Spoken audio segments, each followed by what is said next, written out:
So I was reading this book called Amusing Ourselves to Death, and it says, we know enough about language to understand that variations in the structure of languages will result in variations in what may be called worldview. I don't know if you've heard of this book, Amusing Ourselves to Death by Neil Postman, but if you haven't, I highly recommend it.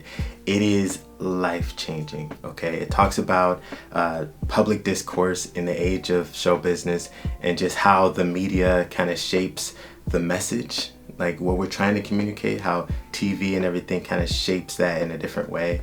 And it's just really good. It's just a reminder of just how powerful communication is.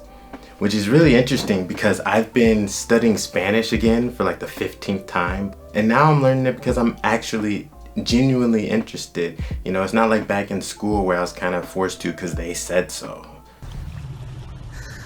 They don't want you to float in the water. So we float in the water. So the interesting thing about the Spanish language is that in their language, they force you to acknowledge when something is temporary versus when something is permanent, right? So I'm gonna grab some. Don't freak out too much, okay? It's just a whiteboard with some words on it, all right? Stay with me, all right? I know.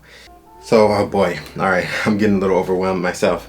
So we have ser, which means to be, which also, you know, if you say like I soy, it's like I am, which is like a conjugation of to be, right? And the thing is, you use this conjugation for things that are permanent. And if you want to talk about something that's temporary, you have to use the estar form of it, which also means to be, but it's just referring to something that is temporary. So if I want to say something like, I am a boy, right? That's permanent. So I would say, Yo soy un niño. Right? I am a boy. Why am I screaming at you? I don't know. And I'll use the permanent conjugation of it. But if I want to say something like I am sad, Yo estoy triste. right? So I am sad. I can't use the soy conjugation because that's permanent, right? Emotions are temporary. And that's such a beautiful thing about their language. And I can imagine, I don't know, right? But I can imagine that when it comes to their perspective of emotions and even like their location, they just have a more accurate perspective of that. And this is a really important reminder for me personally because I get stressed out a lot and I have the temptation to attribute eternity to that stress, right? Like I say like I'm stressed out and it almost feels like I'll forever be stressed out, right? Because the right mindset is to be like, I'm stressed out currently.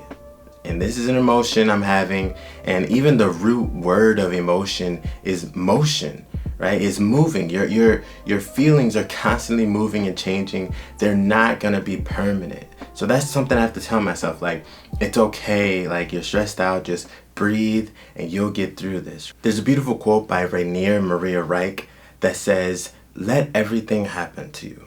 Beauty and terror, just keep going. No feeling is final. No feeling is final. No feeling is forever. Like you're feeling this right now, but you will get through this. And it's important that you communicate that to yourself. It's important that you have the proper perspective and that you use language, that we use language, myself included, that we use language that is uplifting, that speaks life, right? Don't say like, oh, I'm sad and this and that and be down on yourself because that's not gonna help. Yeah, so I just wanted to make a quick video about that. I just thought it was interesting how Spanish has you change the wording like that. And yeah, I hope you guys have a beautiful rest of your day, and I'll see you next time. Created for you.